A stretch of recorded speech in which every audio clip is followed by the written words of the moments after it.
voters see on the ballot this November as the Democratic candidate for the 29th Congressional District of Texas. Good evening, I'm Adele Howlin in for Laurie Johnson, who'll be back next week. Welcome to Red, White and Blue. Being hailed by many as one of the marquee congressional primary races to keep your eye on in Texas is the battle over who will earn the Democratic vote for District 29 of the U.S. House of Representatives. Following census results in the early 90s revealing a strong Latino population shift in the north and east area of Houston, District 29 was created. Representative Gene Green has served the district since its inception over 29 years ago. But recently, former Harris County Sheriff Adrian Garcia announced that he would challenge Representative Green for the congressional seat. So this evening, we will chat with two of the candidates vying for your vote in the March 1st primary. Tonight, we are pleased to welcome 29th Congressional District candidate Adrian Garcia and 29th Congressional District candidate and incumbent Representative Gene Green. And leading our discussion are hosts David Jones and Gary Polland. Gary, you're outnumbered at 3-1, so just be careful. That's all I got to tell you. Yeah, but David, but the thing is, I think these two gentlemen like me more than they like you. That may be. There's every reason for that to be the case. I'm sure that's true. Well, I want to start with you, Adrian, because you're the challenger. Gene Green has been in Congress for 23 years. He has significant seniority. He's ranking member on his committee in the House. If the Democrats take control, he's going to be a chairman. Why should the voters of this district then make a change at this time? Well, if you got all that leadership and all that seniority, then use it. But if you're not going to use it, then it's important to let someone else come in and represent the community. When you have a district that is the third worst ranking in America on educational attainment, when you are the sixth worst ranking or graded Democrat on the environment, when you're voting against gun safety, then I think it's important to let someone provide real leadership for the district. There's no question about that. True, Gene Green, but the question that is more, in front of everybody is that this is a very huge Hispanic district. The Democrats are trying to turn Texas blue. Are you standing in the way? Well, I don't think so, because I think the reason I've been in office 23 years is what we've done in service to the community. I was elected in '92, and of course we're up every 2 years. And I got on Energy and Commerce Committee in '97. It took me 18 years to get enough seniority to be the ranking member on the Health Subcommittee. And Gary's right. If we took the majority, I would be the chair of the Health Subcommittee. And let me talk about what I've done with that in this last year. This last Congress, we fixed the repayment or the payment for doctors who receive Medicare. It was messed up in 1997. We finally got it fixed. That was a bill that I co-sponsored. But we also added 2 more years for federally qualified health clinics. We've been greatly successful in North and East Houston, Harris County. $12 billion of mandatory funding to expand these clinics. But fair to say, both of you, you do not believe that you will be in the majority after 2016. You have too far to go, and so basically both of you are running for a position that is going to be a minority in a Congress that is run by a majority that will run over you. Well, again, last year we did some good things on health care. Like I said, we did the 21st Century Cures, passed the House overwhelmingly. The Senate's working on it. We can work bipartisanly, but you're right. The majority will run over you, and so I ended up voting no a lot on issues. But you can work out and have some success even in a Republican majority, because I worked with them even when we were in the majority. We did some legislation together with Republicans that was good. So, but seniority does mean something. I've got this for you. It's also, being the elected official for the area doesn't mean that all your work is done in Washington. And that's what people are frustrated with members of Congress about. Because they go off to Washington, they forget about the neighborhoods, they forget about the schools. And it's great that we got a few more health clinics, because we need them. We got cancer clusters in this district. We got childhood eye cancer that's been identified in the areas. And so, come on, let's great that we've got a few clinics, but the community needs more than that. Well, let me respond, though, to that. I have not forgotten this district. We started in 1994 doing citizenship days, helping legal residents every year. So we've helped become citizens, thousands of people. I do twice a year paying for college workshops, and the last one we did was 2 weeks ago at Aldine High School. The fall before that, we did it at Austin High School. To lump me with members of Congress who forgot their district, I come home every weekend. We do immunization days, we do town hall meetings, we do teletown hall meetings. I'm home in the district, and we do a lot of things in the district. Do you still have a home in the district? Oh, of course. Unlike some of your colleagues from Texas I registered to vote at my house that actually exists. It actually exists. We're in the energy capital of the world, some say. And we're in an energy recession. We're in an energy recession. The following person said this about an energy policy. Let me see if you support it. Because this is a policy that's hard to find outside of Texas. This person is for drilling technology that could allow nations to undercut and she's talking about fracking, he, that would undercut the oil and gas yokes of OPEC and Russia. This person has traveled throughout Europe and Africa to advocate for nations to open their shale resources to exploration, connect their energy networks with the U.S. exports of natural gas, and has even said this in front of environmental groups. Is this person okay with you? Well, I think that's Hillary Clinton. Yeah, that's right. Because Secretary Clinton did that. And again, fracking is a new way to get natural gas out. And frankly, we are going to export. The first export will be from Cheniere on the Louisiana side, Sabine River. But we will be exporting natural gas from Freeport, Corpus, a number of ports along Louisiana and Texas. So we will see a resurgence once we put that into the world market. And it's good. It's good that we're having that conversation. And I would have supported the oil ban or the export for oil. But the reality of it is that you can't be talking about energy without talking about and advocating for renewable energy, and you can't forget the environment. And these are issues that Gene has regretfully been absent on. I mean, he's voted 133 times against clean air, clean water, and renewable energies, and those are votes that you shouldn't be having in the 21st century. Well, I voted in my career 257 times for. My voting record for environment is 64%. I balance it because we do have. That's an F. No, well, that's not a balance. That's from high school grading, but a majority of the Congress I voted with the League of environmentalists. Conservation voters ranked you as the sixth worst. One at a time. Everyone will get a chance. And I've supported everything on renewable. Wind power has been very successful in Texas because of the federal tax credits, but we're doing it. I've supported clean air, clean water.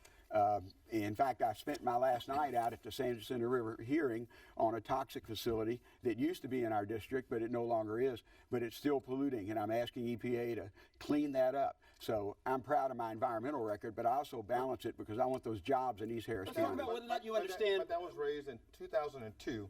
And the people who raised that issue in 2002, the environmental activists, are endorsing me. Sissy Farenthold is endorsing me. It's precisely because of Gene's failed record on the environment. And so it's great that we're doing something now, but let's not wait another 10, 15 years to take action. Here's a broad question that both of you can answer. Who is responsible for the regulations of pipelines? In California, they just had one bust open, leaving 140,000 gallons on the beaches of Santa Barbara and killing 300 animals, birds, and the like. It's called the Pipeline and Hazardous Materials Safety Administration. And this Houston company did not pay any attention to their pipeline that was corroding, and it destroyed. Are we regulating properly the pipeline industry? Pipeline regulation is split. If it crosses state borders, it's federal. If it's within the state, it's California or Texas. So that's the difference. That pipeline came from offshore into California, and I would assume it was the state regulatory, and I would assume California has pretty strong regulatory agency, but that pipe was actually corroded from the outside of the line, from what I understand, not from the inside. Mostly technology is from the inside. This man is reading the paper. Yes, he is. An interesting question for you, Adrian. The trade-off between the environment and jobs, because the more strict that Obama administration has gotten involved in the environment, the more jobs we've lost. We've basically eliminated the coal industry in this country because of the actions of the Obama administration. So in your district, is this district, blue collar, people work in the energy industry, they work in the ship channel. How do we balance those two things? Well, I think you balance them well. I mean, it's a false choice. To say that you being for the environment means you're anti-business. It's a false choice. And I have repeatedly during my time on council have brought community interest and concerns to the table when business and interest concerns were also. You're talking about the Houston City Council. Yeah. And so I think it's a false choice to say, you got to vote against the environment because it's good for jobs. And look, the better paying jobs aren't in the district. That's why this district has a $39,000 median income, and that is keeping working families at a subpar level. And so I want to raise families up. In fact, when we were talking about education, Gene says, we'll never be River Oaks. And I say, why not? Why can't we motivate and inspire our community to shoot higher and not keep a hand on them and keep them at a blue-collar level? Gene, let's first talk about the trade-off, and you've had to deal with this in Washington, the trade-off between energy, which is critical industry in Texas, and the environment, which is also important. I'll go down the list. I voted for cap and trade. I voted for cafe standards.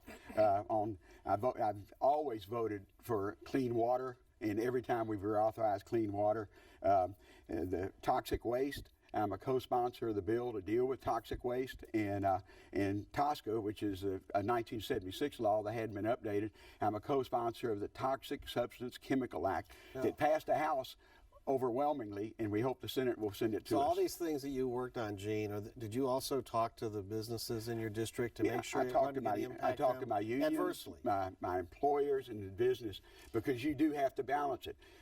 4 of the 5 refineries in East Harris County are organized by United Steelworkers. In fact, we have a refinery there that there was a hearing a couple of weeks ago on the same night I had a town hall meeting, but they were operating without a permit. My first call was not to the plant manager, it was to call to that union president of that plant. And I wanted to know, do you know this is going on? And he said he just found out about it himself. So, but you have to balance it. I have a good environmental record for a district that's blue collar, that depends on those industries to provide the jobs for our community. You've all raised the issue, impliedly anyway, of inequality of income issues. Certainly that's in the presidential race, and Adrian raised it with his discussion about the median income in the 29th district. A recent Harvard study says a dumb rich kid is more likely to graduate from college than a smart poor kid. 20 of the wealthiest Americans are worth more than 50% of the American population, and 100 are worth more than 42 million African Americans.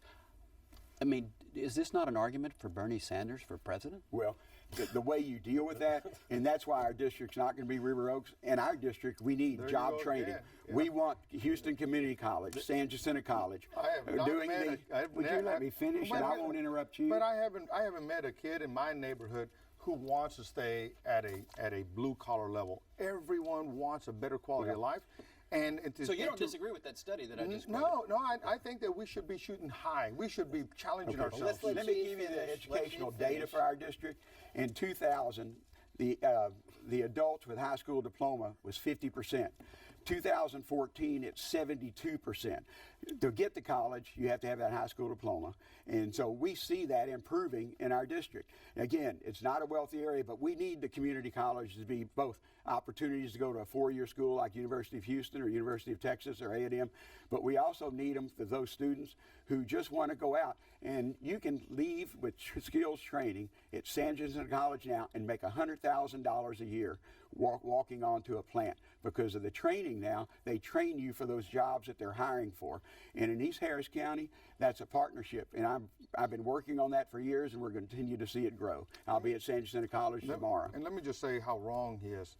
Today, I went to go visit the Cafe College that Councilmember Gonzalez and Mayor Parker worked hard to put together. An incredible opportunity where people can help families and young people case manage through how to apply and how to find funding to go to universities, to go to the Ivies, to go to the prestigious universities. With only 44 days that the Cafe College has been open, they've already had 1,000 people walk through there with literally no promotion. I mean, when it was being talked about on the radio, a truck driver who lives in Beaumont drove his daughter back to Houston so that she could walk through there to get the information that they need. This is the hunger of the young people in the district who want to strive for more and who want to make the North Side, Pasadena, Manchester, 2nd Ward, South Houston, they want to make them the River Oaks of tomorrow. So maybe instead of HISD focusing on changing the names of schools, they'll spend more money on the poor schools. Forget the name changing. I want to see the graduation levels change. I think we found something since I graduated from Jeff Davis High School. We didn't wave rebel flags and do rebel yells. That's good to hear. But we get a quality education at our high schools, and it needs to be better. whether it be Sam Houston, Jeff Davis in Northside, Aldine, or in the East End, Millby or Austin, or Galena Park or North Shore. But we're seeing that happen. We have more high school graduates this year than we did 10 years ago, and it's improving. So, you know, to say that I'm not doing anything for public education, I'm not your school board member, I'm not your state legislator, but federal funding in our district is about 10%, and we work on that every year to make sure it goes to the poor schools or the less wealthy schools like we have in our area, so students have that. Last education point that I want to have you both address is we just learned in the, today that U of H is going to be raising tuition, college tuition. U of H will be the second highest tuition school in the state of Texas, thanks to the deregulation of tuition by the Republicans in 2003, I believe it was. 24% of college education is paid by the state. It used to be 64. Where do the feds fit in as far as helping these kids stay out of debt and get an education? Amen. Look, there's an argument for the vision that Bernie has. I think, you know, we challenge ourselves to find a way to make college as free as possible. But it already you have so many young people. I mean, in fact, the story in the news the other day where a young man was arrested by U.S. Marshals because he didn't respond to notices about his college loan that apparently was like 30 years ago. Hopefully it wasn't the sheriff that arrested him. No, it was the U.S. Marshals. Okay. But the point to that being is that why start the next generation in debt?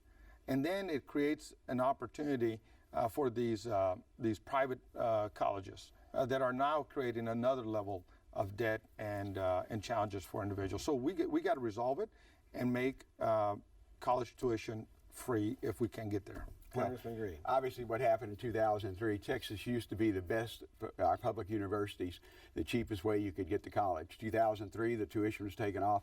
If I'd still been in the legislature, I would have voted against it because I think that was wrong. The state lowered their funding for public education, college, and put it more on the backs of students. On the federal level, what the solution is, we have Pell Grants. It's for people who are from low wealth neighborhoods. Our district, most of our students qualify for it because we're not a wealthy area, and that's the way they can do it. The state used to have, when they raised the tuition, they created the Texas Grant Program, but you know, 2 or 3 sessions later, they cut that. So basically all we have is Pell Grants, which, by the way, we still have a decent amount of money going to a student now who qualifies, and that's the federal money to help people go to school and college. And I've supported that, and I've supported it even more. Although I have to admit, having gone to University of Houston and worked my way through, I kind of like the idea of having free college tuition. Now you want to go back and do a do-over. Gary's favorite issue is immigration, of course, and you know he's probably with Trump, who wants to build a wall from, you know, the border of Texas all the way. A wall around David's house. The Pope is going to be praying. I was going to say, you're probably both for a path to citizenship, is my guess. Wait a minute. And you can disagree David, if you want. David, let the guests talk. David, what's it? No, I'm just asking him. I'll ask the Are question. they for a path to citizenship No, that's or not not? the question. We have an illegal immigration problem in the country, but we also have, 13 million people that are undocumented. So, starting with you, Congressman Green, what do we do about this? Okay. Our country shouldn't have 13 million, 11 million, whatever number you pick out, of people who do not have the opportunity to be legal residents and citizens. And the legislation that passed the Senate that the previous House Speaker would not allow to come up would have said, okay, if you're a felon, but if you don't have, those 11 or 13 million would have an opportunity to become legal residents. They pay a fine because they broke the law crossing without permission, but they would have that opportunity to be able to continue and take your citizenship test. Okay. I was honored today to be asked by a federal judge to speak at 2,200 people who were getting their U.S. citizens today at the M.O. Campbell Center in Aldine ISD. And it's so great, you can't walk away there without a tear in your eye to see these people. So what do we I do? want them. Okay, I would have voted for that bill. I'm a co-sponsor of comprehensive immigration reform, and I think that's probably one of the reasons that I've been endorsed by the Hispanic Congressional Caucus. First time they endorsed an Anglo over a Hispanic because of the work I've done for my career with the Hispanic caucus. All right, Adrian, what about that? And then the other thing, okay, we'll take care of the people here. What about stopping illegal immigration into the United States? That's the second half. Let me speak to Are you with Trump or the Pope? Let me speak to the endorsements that Gene's got. Look, they're endorsing kids in poverty. They're endorsing bad environmental votes. They're endorsing status quo, and they're endorsing the third worst congressional district in America on educational What about attainment. immigration? But on Two immigration, I support comprehensive immigration with a pathway to citizenship. I always have. But in terms of those that are here, look, you know, everyone agrees, with the exception of Trump, who I think is ridiculous, that deportation is the only answer. I disagree with that. I think that everybody agrees that you find a way to engage people, pull them out of the shadows, and that's why, look, if you're going to vote for something and vote against something, then you ought to be present. You can't have the Real ID Act come up and miss that vote like Gene did. And you can't have DACA come up and miss that vote like Gene did. And you can't vote for 287G before you vote against it like Gene did. I don't know what 287G is. I don't know all that is, but I do. But you didn't answer. No, and he I'm just going to give you a challenged. chance. What about? Okay. What about illegal immigration? What do we do? Not with the people that are already here, when I but sat the down- people that are still coming. When I sat down Are with- we going to have a policy in when I said- America that says you only can enter the country legally, or are we just going to open our borders? When I sat down with the vice president, when we had the influx in South Texas, I sat down with him. I was with him in his office and other community leaders and agency leaders on this issue, and I was proud of the fact that he shared with us what I thought was always a missing foreign policy component to this whole conversation of immigration reform, and that is that he sat down across the table from heads of state and said, you've got to fix your own quality of life, because we will always be trying to fix our immigration system if you continue to have people waking up every day and trying to send their children or trying to leave their homelands to come to America because they see this as a country of opportunity. My family came to America in 1959, made Houston its home. We staked our flag in the 29th Congressional District. But my family at that time was able to come through the legal process. But the families who are coming today, for the same reasons that my family came here, my brother was sick, my father had been a guest worker, they have a 20-year line that my family waited in for 4 or 5 years. And so people are making life and death decisions for their children. And those are principally the people we have here. We have to figure out a way to pull them out of the shadows. If you were in the majority again, what would you do to force the state of Texas, and I know you've thought about this, how would you force the state of Texas to expand Medicaid, which is now excluding 880,000 kids, Those are all David's assumptions, including of course. Hispanics? Now, can you not threaten the state of Texas, say we're going to cut off this and that unless you do something? Great question. The president in his budget last week, when he released it, gave the states 3 years of 100% reimbursement for Medicaid expansion. I'm introducing the same bill this week. The biggest argument for my states who haven't done it, mostly in the South and Texas, is that they said, oh, the federal government can't be trusted. They won't reimburse us for the 100%. Well, I have legislation, we'll put it into law. In our districts, part of the Affordable Care Act, we needed the expansion of Medicaid. Nobody ever thought that the state would not. We've never had where the state would only take this or this under Medicaid. Supreme Court decision allowed them to do that. So this would make sure the states would not spend one state tax dime for Medicaid reimbursement for for those folks. For 3 it would be years. federal for 3 years. Then what? Now, well, it'd go back to 90%. And if the state could do it, Then what? Texas would do it. We would, I'd love to have it permanently Medicaid funded. When we But did the the debt's too Affordable big Care in Act, Washington. well, it's, but you're right, David. There are thousands of Texans who should have health coverage because they're so poor they don't even qualify for Medicaid, and because they don't make enough, they don't qualify for the subsidies under the Affordable Care Act. But I want to make sure the Adrian, states can do it. You're talking to the guy who is the ranking member on the Health Subcommittee of the Health and Commerce, Energy and Commerce Committee. So, is he not doing enough for these kids? Yeah, look, in fact, the other night we were at a forum, and someone who said, look, I've got cancer, and there's nothing affordable about the Affordable Care Act. And, after 15 minutes of explaining the voting process and how bills go through the committee and calendars and everything, all she wanted to know is, are we committed to fixing it? And I told her, look, every legislation tends to have unintended consequences. And when it does, you don't create a bureaucracy to respond to the problems. you work to fix the point of origin on that problem. And that's my commitment, is to sit down with the leadership, sit down with Republican members, and find ways to resolve this, and sit down with the governor and say, look, you know, there's no reason why we shouldn't be getting our tax dollars back. How do we resolve this? It's it's costing the local taxpayer more money. We have we wrote part of the health care bill. We don't have time for that. But I do let me tell you though, the House over the last 5 years has voted 62 times to repeal it. All right, we gotta I've given thank you speech both. after speech on the floor. Let's fix it. But the Republican majority will not. Adrian, You're right. thanks, Gene. I got 5 more Adele. questions. Adele, can I have an extension? No, you can't. I'm sorry. You're That's done, it.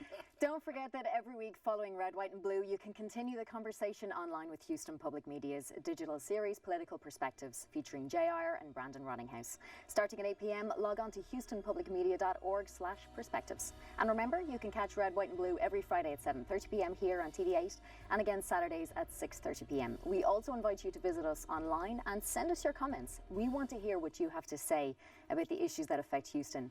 You could submit your comments at houstonpublicmedia.org or on Facebook. And don't forget to like us. Thanks so much for watching, and good night.